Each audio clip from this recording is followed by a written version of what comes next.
Dear students, welcome once again. Today we will read our fifth chapter in Social and Political Life, part 3, chapter 5, and this is Judiciary. A glance at the newspaper provides you a glimpse of the range of work done by the courts in this country. But can you think of why we need these courts? क्यों हमें इन courts की ज़रूरत है? As you have read in your previous chapters, in India we have the rule of law, and what this means is that laws apply equally to all persons and that a certain set of fixed procedures need to be followed when a law is violated.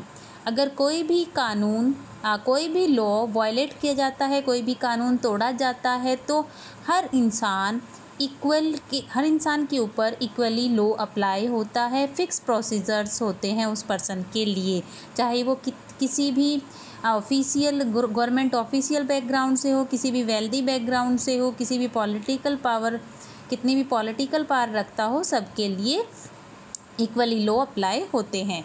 To enforce this rule of law, we have a judicial system that consists of the mechanism of courts that a citizen can approach when a law is violated. और इन्हीं law को enforce में लाने के लिए हमारे पास एक judicial system है जिसमें का काम कोर्ट्स के थ्रू होता है, और हर सिटीजन अगर कोई भी लॉ को वायलेट करता है तो उस सिटीजन के खिलाफ आप जाके कोर्ट में अप्रोच कर सकते हैं. As an organ of government, the judiciary plays a crucial role in the functioning of India's democracy. हमारे यहाँ एक गवर्नमेंट का ऑर्गन होने के साथ साथ जुडिशियरी एक बहुत ही इम्पोर्टेंट रोल प्ले करती है इंडियन डेमोक्रेसी को फंक्शंस कराने में. It can play this role only because it is independent, and judiciary is independent in our country. What does an independent judiciary means? क्या मतलब है एक independent judiciary का? Is there any connection between the court in your area and the Supreme Court in New Delhi? क्या कोई भी connection होता है कोर्ट के बीच में आपके एरिया की या फिर सुप्रीम कोर्ट की जो दिल्ली में सिचुएटेड है? So in this chapter we find the answer of these question. So let's start the chapter. Our first point is, what is the role of the judiciary? क्या role है judiciary का? Courts take decision on a very large number of issues. Court बहुत सारे issues के ऊपर decisions लेते हैं. They can decide that no teacher can beat a student. वे ये डिसाइड कर सकते हैं कि कोई टीचर किसी स्टूडेंट को बीट नहीं कर सकता. और about the sharing of rivers water between states, और they can punish people for particular crimes के लिए वो पीपल्स को पनिश कर सकते हैं. कोर्ट्स दो स्टेट्स के बीच में रिवर का वाटर शेयर होगा, ये डिसीज़न भी कोर्ट का ही है. और एक टीचर एक बच्चे को बीट नहीं कर सकते, ये भी डिसीज़न कोर्ट को ही लेना होता है. Broadly speaking, the work that the judiciary does can be divided into the following. First, dispute resolution. The judicial system provide a mechanism for resolving disputes between citizens and the government, between two state governments, and between the center and the state government. जो judicial system है वो एक ऐसा network provide कराता है जो इन disputes को resolve करता है, चाहे वो सिटीजन्स के बीच में हो, सिटीज़न या गवर्नमेंट के बीच में हो, चाहे दो स्टेट की गवर्नमेंट के बीच में हो, या फिर सेंट्रल या फिर स्टेट गवर्नमेंट के बीच में हो. Next is judicial review. As the final interpreter of the Constitution, the judiciary also has the power to strike down particular laws passed by the Parliament if it believes that these are a violating of the basic structure of Constitution. This is called judicial review. जैसे जैसे जो last final interpreter होता है हमारे constitution का, judiciary भी ये power रखती है कि वो किसी पर्टिकुलर लॉ के जो पार्लियामेंट के द्वारा पास किया गया है, अगर उसमें किसी भी तरह का वायलेशन होता है, कॉन्स्टिट्यूशन के स्ट्रक्चर पर जो बेस्ड है उसमें अगर कोई किसी भी तरह का वायलेशन वायलेशन होता है तो उस वायलेशन के वो अगेंस्ट जा सकते हैं, उसके रिव्यू लिया जा सकता है और इसी को जुडिशियल रिव्यू कहते हैं। Our next point is upholding the law and enforcing fundamental rights. Every citizen of India can approach the Supreme Court or the High Court if they believe that their fundamental rights have been violated.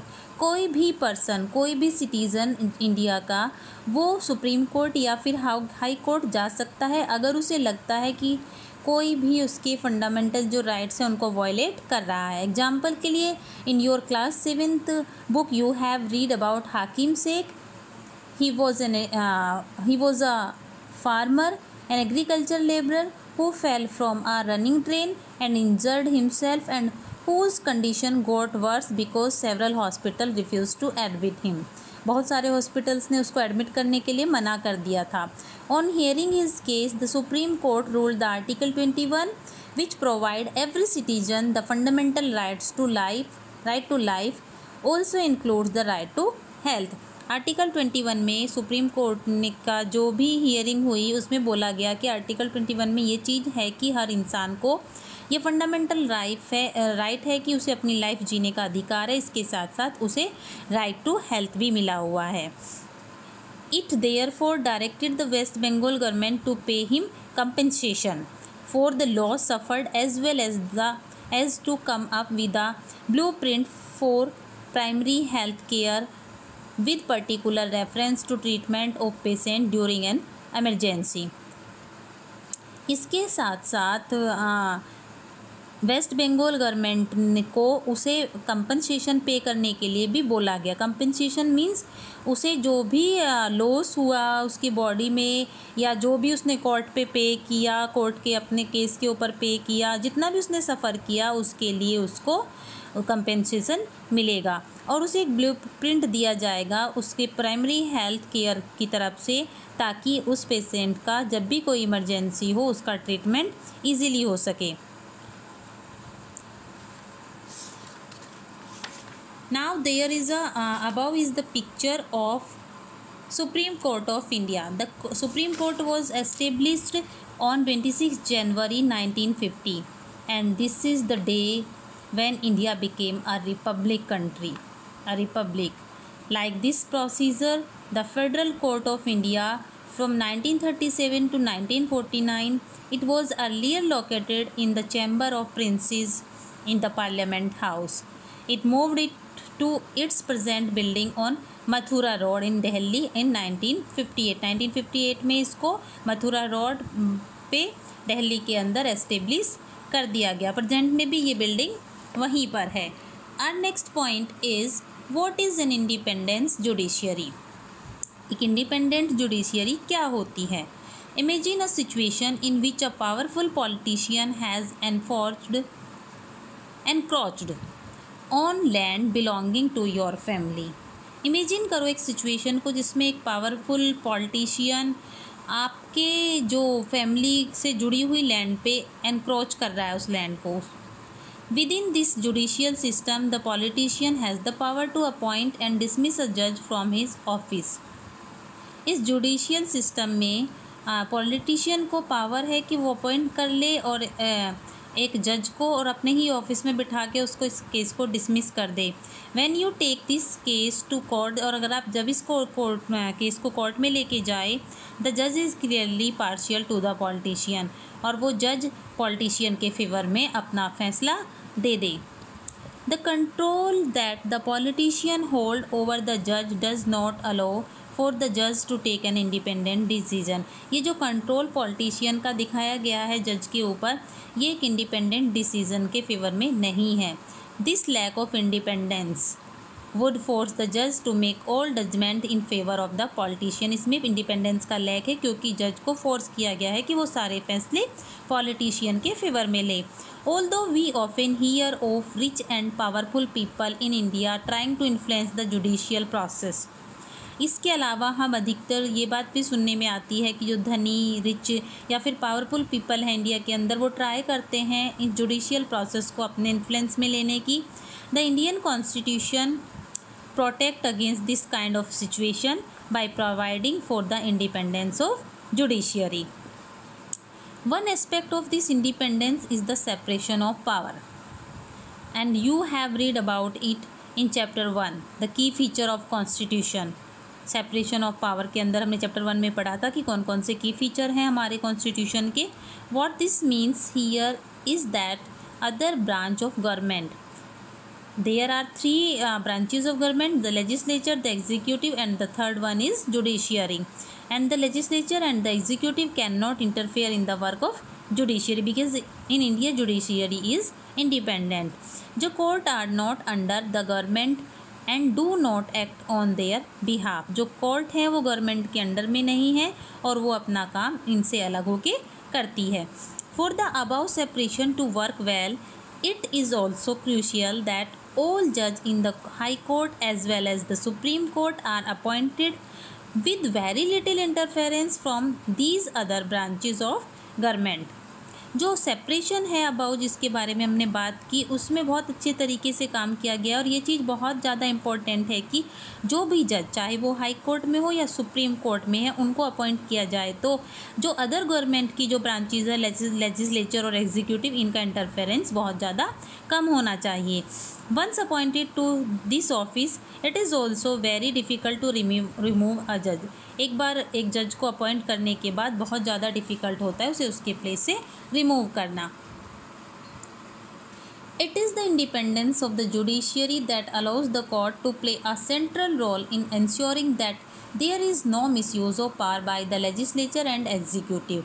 एक independent judiciary के अंदर court में ये role play किया जाता है और ये इंश्योर किया जाता है कि जो अदर फॉर्म्स हैं गवर्नमेंट की लेजिस्लेचर और एग्जीक्यूटिव वो अपनी पावर का किसी भी वे में मिसयूज़ ना करें. It also play a crucial role in protecting the fundamental rights of citizen because anyone can approach the court if they believe that their rights have been violated. और ये बहुत ज़्यादा एक इम्पोर्टेंट रोल प्ले करता है protect करने में fundamental rights को सिटीज़न के. बिकॉज़ अगर किसी को भी लगता है किसी को भी ये फील होता है कि उसके राइट्स को वायलेट किया जा रहा है किसी भी वे में तो वो कोर्ट में अप्रोच कर सकता है. Now our next point is what is the structure of courts in India. There are 3 different levels of court in our country. There are several courts at the lower level while there is only one at the apex level. बहुत सारे हमारी country के अंदर 3 levels हैं court के. बहुत सारे several courts हैं जो लोअर लेवल पर काम करते हैं और हाई लेवल पे सिर्फ एक एपेक्स लेवल पे ही एक कोर्ट काम करती है. The courts that most people interact with were are what are called subordinate and district court. वो कोर्ट जहाँ पर अधिकतर पीपल जिसके साथ सबसे ज़्यादा लोग इंटरेक्ट करते हैं उन्हें सब ऑर्डिनेट और डिस्ट्रिक्ट कोर्ट कहते हैं. These are usually as the district और तहसील लेवल. ये ज़्यादातर डिस्ट्रिक्ट या तहसील लेवल पर होती है किसी टाउन के अंदर जहाँ पर अलग अलग तरह के केसेस की हियरिंग होती है. Each state is divided into district as presided over by a district जज. हर स्टेट में को बहुत सारे डिस्ट्रिक्ट में डिवाइड किया गया है और हर डिस्ट्रिक्ट कोर्ट को एक जज प्रिसाइड करता है. Each state has a high court which is the highest court of the state. और हर स्टेट के अंदर एक हाई कोर्ट है जो स्टेट की सबसे हाईएस्ट कोर्ट होती है. At the top is supreme court that is located in new Delhi and is presided over by the chief justice of India. और सबसे जो सुप्रीम है वो है सुप्रीम कोर्ट इंडिया की जो न्यू दिल्ली के अंदर लोकेटेड है और जिसे chief justice of India presided करते हैं. The decision made by the supreme court are binding on all other courts in India. और जो सुप्रीम कोर्ट का फैसला होता है जो भी सुप्रीम कोर्ट का डिसीजन होता है उसको कोई भी दूसरी कोर्ट उसमें कोई भी इंटरफेरेंस नहीं कर सकती. Are these difference level of courts connected to each other. क्या ये तीनों जो लेवल हैं अलग अलग लेवल्स हैं कोर्ट के क्या ये एक दूसरे से कनेक्टेड हैं. Yes they are. हाँ ये कनेक्टेड हैं. In India we have an integrated judicial system meaning that the decision made by the higher court are binding on the lower level. जो फैसला हाई कोर्ट में लिया जाता है वो लोअर कोर्ट के लिए वहाँ से बाइंड हो जाता है उसमें बाद में नहीं जाया जा सकता.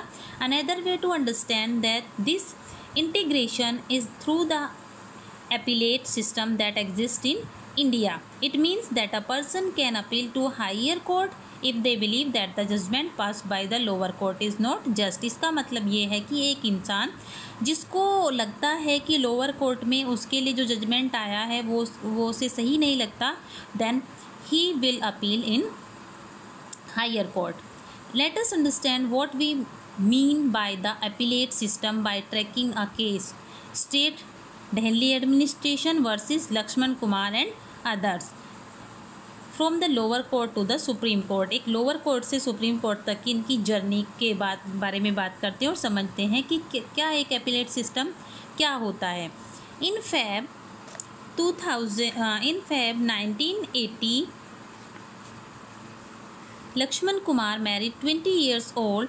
Now I am telling you story, और उसमें हम सब समझेंगे कि कैसे आप एक कोर्ट से दूसरे कोर्ट में जाते हो और कैसे आपके जो भी आपको जो जजमेंट आता है वो कभी आपके अगेंस्ट हो जाता है, कभी आपके फेवर में हो जाता है. अलग अलग कोर्ट्स अपने जो भी जो प्रोसिक्यूशंस होते हैं, जो वकील होते हैं, लॉयर होते हैं, जो भी वो एविडेंस दिखाते हैं कोर्ट को, उसके सामने कोर्ट के सामने पेश करते हैं, उनके बेसिस पर कोर्ट कैसे अपने डिसीजंस लेती है. फेब 1980 में Laxman Kumar married 20 years old Sudha Goyal and they lived in a flat in Delhi with Laxman's brother and their family. Laxman की शादी 20 साल की सुधा गोयल के साथ हुई और ये दिल्ली के एक फ्लैट में रहते थे, लक्ष्मण का भाई भी और उसकी फैमिली के अदर मेंबर भी. ऑन 2 December 1980, 2 दिसंबर 1980 को सुधा ने जलने की वजह से due to burns he died in a hospital. Her family filed a case in the court. उसकी फैमिली ने कोर्ट में एक केस डाला. When this case was heard in trial court, 4 of her neighbors were called in as a witness. जब ये hearing एक trial court में थी तो उसके 4 जो नेबर्स थे एज ए विटनेस उनको बुलाया गया. And they state that on the night of December 1st they had heard Sudha scream and had forced their way into Lakshman's flat.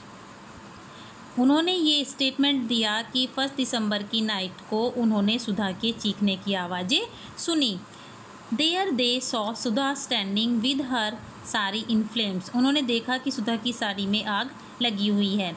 They extinguished the fire by wrapping Sudha in a gunny bag and a blanket. और उन्होंने सुधा की आग को बुझाने के लिए उसको rap किया और उसको एक ब्लैंकेट उड़ाया. सुधा टोल्ड देम, सुधा ने उन्हें बताया कि उसकी मदर इन लॉ शकुंतला उसने उसके ऊपर केरोसिन ऑयल पॉइंट किया and her husband Laxman had lit the fire. उसके पति ने उसको आग लगाई. During the trial members of Sudha family and a neighbour stated that Sudha had been subjected to torture by her in-laws and that they were demanding more cash, a scooter and a fridge on the birth of their first child. Sudha की family के members ने जो उसके मायके की तरफ से थी और उसके पड़ोसियों ने स्टेटमेंट दी कि सुधा को टॉर्चर किया जा रहा था डॉरी के लिए और उससे डिमांड की जा रही थी कि वो एक बहुत बड़ा कैश, स्कूटर, फ्रिज ये सब अपने पहले चाइल्ड के बर्थ पर अपने फैमिली से मांगे. As part of their defence, Lakshman अपने डिफेंस को लेकर लक्ष्मण और उसकी फैमिली का कहना था कि सुधा की साड़ी ने एक्सीडेंटली फायर को कैच कर लिया जब वो मिल्क हीट कर रही थी, दूध को गर्म कर रही थी गैस पर. On the basis of this and other evidence, इस बात के ऊपर और दूसरे जो एविडेंस मिले, ट्रायल कोर्ट ने लक्ष्मण और उसकी मदर शकुंतला को कन्विक्टेड पाया, brother in law Subhash Chandra और इन तीनों को सजाए मौत सुनाई. It means sentence all 3 of them to death. In November 1983, the 3 accused went to the High Court to appeal against this verdict of the trial court. Trial court के इस फैसले के अगेंस्ट ये जो तीनों एक्यूज थे, ये तीनों नवंबर 1983 में हाई कोर्ट में इन लोगों ने अपील किया. The High Court, after hearing the argument of all the lawyers, decided that Sudha had died due to an accidental fire caused by the kerosene stove. सारे एविडेंस के बाद सुधा की फैमिली ने ये कोर्ट में जो जज थे उन्होंने ये फैसला दिया कि सुधा की जो साड़ी में आग लगी थी वो एक्सीडेंटली लगी थी. लक्ष्मण, शकुंतला और सुभाष ये सब एक्विटेड हैं, ये सब निर्दोष हैं। You may remember the photo essay on the women's movement in your class 7th book. You read about how in 1980s women's group across the country spoke out against Dohri death. आपको याद होगा आपके last year की जो book थी 7th class की, उसमें आपने विमेंस मूवमेंट के बारे में पढ़ा होगा कि उसमें था कि 1980s में कैसे विमेंस के ग्रुप्स ने आवाज़ उठाई पूरी कंट्री में डोहरी डेथ्स के against. They protested against the failure of court to bring these cases to justice. और वो प्रोटेस्ट करना चाहती थी कि कोर्ट के अंदर जो इनमें वो अपनी प्रोटेस्ट नहीं कर पा रही है और वो जस्टिस चाहती थी इन केसेस के अंदर। अब the above high court judgement deeply troubled women's and they held demonstration and filed a separate appeal against the High Court decision in the Supreme Court through the Indian Federation of Women Lawyers। जो ऊपर court ने judgement दिया, deeply women's इससे बहुत परेशान हुए और उन्होंने सेपरेट अपील डाली हाई कोर्ट के ख़िलाफ़ सुप्रीम कोर्ट में वीमेन फेडरेशन के कुछ वीमेंस लॉयर्स ने। 1985 में सुप्रीम कोर्ट ने इस अपील को उसकी सुनवाई की और लक्ष्मण और उसके अदर 2 फैमिली मेम्बर्स को इसमें उन्होंने इसमें उनको निर्दोष पाया। The supreme court here the argument of lawyers and reached a decision that was different from that of high court. इसमें उन्होंने उनको जो एक्यूटल थे जिन्हें निर्दोष साबित किया था हाई कोर्ट ने, उनके अगेंस्ट सुप्रीम कोर्ट में जब अपील डाली गई, सुप्रीम कोर्ट ने सारी आर्ग्यूमेंट्स को हियर किया। लॉयर के आर्ग्यूमेंट को सुनने के बाद सुप्रीम कोर्ट ने सुप्रीम कोर्ट का जो डिसीजन आया वो हाई कोर्ट के डिसीजन से एकदम डिफरेंट था। They found Lakshman and his mother guilty but acquitted the brother in law Subhash because they did not have enough evidence against him. Lakshman और उसकी माँ दोनों को गुनहगार पाया गया, लेकिन जो ब्रदर इन लॉ सुभाष थे उसके खिलाफ ज़्यादा एविडेंस नहीं मिले, इसलिए उनको निर्दोष साबित किया गया। The supreme court decide to send the accuse to prison for life. और सुप्रीम कोर्ट ने लक्ष्मण और उसकी माँ को प्रिजन फॉर लाइफ सुनाया, पूरी आजीवन कारावास की सज़ा, यानी कि पूरी लाइफ वो लोग जेल में रहेंगे, ये सज़ा सुनाई। तो हमने ये जो स्टोरी पढ़ी इसमें हमने देखा कि लोअर लेवल की जो कोर्ट्स है वहाँ से सुप्रीम कोर्ट तक पहुँचने में तीनों कोर्ट्स के जो डिसीजन थे वो एक दूसरे से डिफरेंट थे। Now our next point is what are the different branches of the legal system. इस लीगल सिस्टम के डिफरेंट जो ब्रांचेज है वो क्या क्या हैं। We will discuss about this point in our next video. Thank you.